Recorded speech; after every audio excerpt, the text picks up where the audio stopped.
most restless nigger. Strip him of his clothes in front of the remaining male niggers, female niggers, and nigger infants. Tar and feather him. Tie each leg to a horse facing in opposite direction, set him on fire, and beat both horses until they tear him apart in front of the male, female, and nigger infants. Bullwhip and beat the remaining nigger males within an inch of their life. Do not kill them, but put the fear of God in them, for they can be useful for future breeding. Anybody know who Willie Lynch was? Anybody? Raise your hand. No one? He was a vicious slave owner in the West Indies. The slave masters in the colony of Virginia were having trouble controlling their slaves, so they sent for Mr. Lynch to teach them his methods. The word lynching came from his last name. His methods were very simple, but they were diabolical. Keep the slave physically strong, but psychologically weak and dependent on the slave master. Keep the body, take the mind. I and every other professor on this campus are here to help you to find, take back, and keep a righteous mind. Because obviously you have lost it.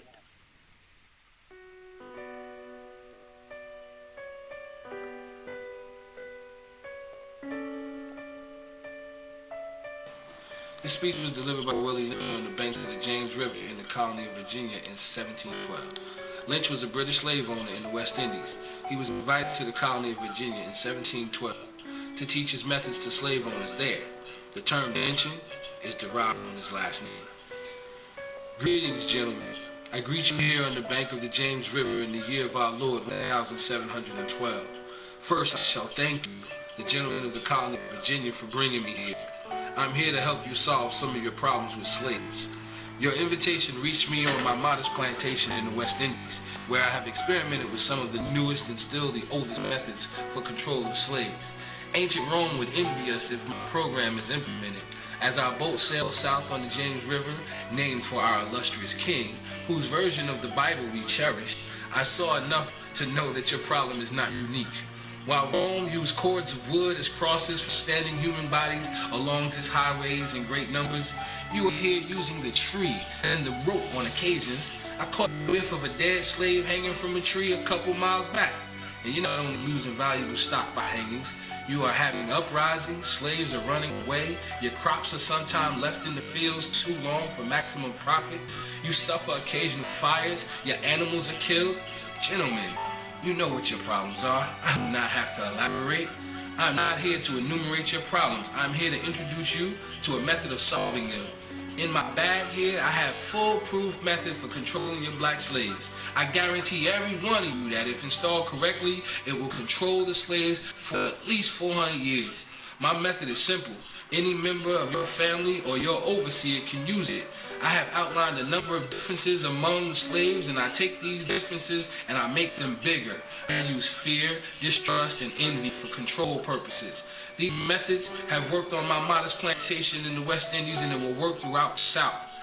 Take this simple little list of differences and think about them. On the top of my list is age, but it's there only because it starts with an A. The second is color or shade. There is intelligence, size, sex, sizes of plantations, status on plantations, attitude of owners, whether the slaves live in the valley, on a hill, east, west, north, south, have fine hair, coarse hair, or is tall or short. Now that you have a list of differences, I shall give you an outline of action. But before that, I shall assure you that distrust is stronger than trust, and envy stronger than adulation, respect, or admiration. The black slaves, after receiving this indoctrination, shall carry on and will become self-refueling and self-generating for hundreds of years, maybe thousands. Don't forget, you must pitch the old versus the old black male versus the young black male. The young black male against the old black male. You must use the dark-skinned slaves versus the light-skinned slaves, and the light-skinned slaves versus the dark-skinned slaves. You must use the female versus the male, and the male versus the female. You must also have white servants and overseers who distrust all black, but it's necessary that your slaves trust and depend on us. They must love, respect, and trust only us. Gentlemen, these kids are your keys to control them, use them, Have their wives and children use them, never miss an opportunity. If used intensely for 1 year, the slaves themselves will remain perpetually distrustful. Thank you, Jim. Take the female and run a series of tests on her to see if she will submit to your desires willingly. Test her in every way because she is the most important factor for good economics.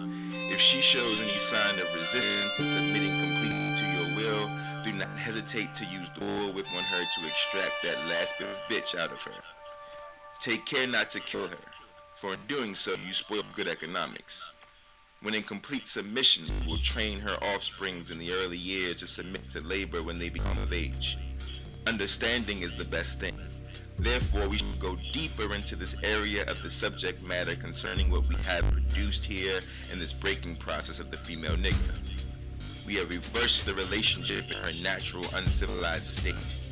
She would have a strong dependency on the uncivilized nigger male, and she would have a limited protective tendency toward her independent male offspring, and would raise male offspring to be dependent like her. Nature had provided for this type of balance. We reversed nature by burning and pulling a civilized nigger apart and bullwhipping the other to the point of death, all in her presence. By her being left alone, unprotected, with the male image destroyed, the ordeal caused her to move from psychologically dependent state to a frozen independent state. In this frozen psychological state of dependence, she will raise her male and female offspring in reverse roles. For fear of the young male's life, she will psychologically train him to be mentally weak and dependent, but physically strong. Because she has become psychologically independent, she will train her female offsprings to be psychologically independent. What have you got? You've got the nigger woman out front and the nigger man behind and scared. This is a perfect situation of sound sleep and economics. Before the breaking process, we have to be alertly on guard at all times. Now we can sleep soundly, for our frozen fear, his woman stands guard for us. He cannot get past her early slave molding process. He is a good tool, now ready to be tied to the horse at a tender age. By the time a nigger boy reaches the age of 16, he is soundly broken in and ready for a long life of sound and efficient work, and the reproduction of the union of a good labor force. Continually, through the breaking of uncivilized savage niggers, by throwing the nigger female savage into a frozen psychological state of independence, by killing the protective male image, and by creating a submissive dependent mind of the nigger male slave, we have created an orbiting cycle that turns on its own axis forever, unless a phenomenon occurs and reshifts the position of the male and female slaves. We show what we mean by example. Take the case of the two economic slave units and examine them close. Now it's very important to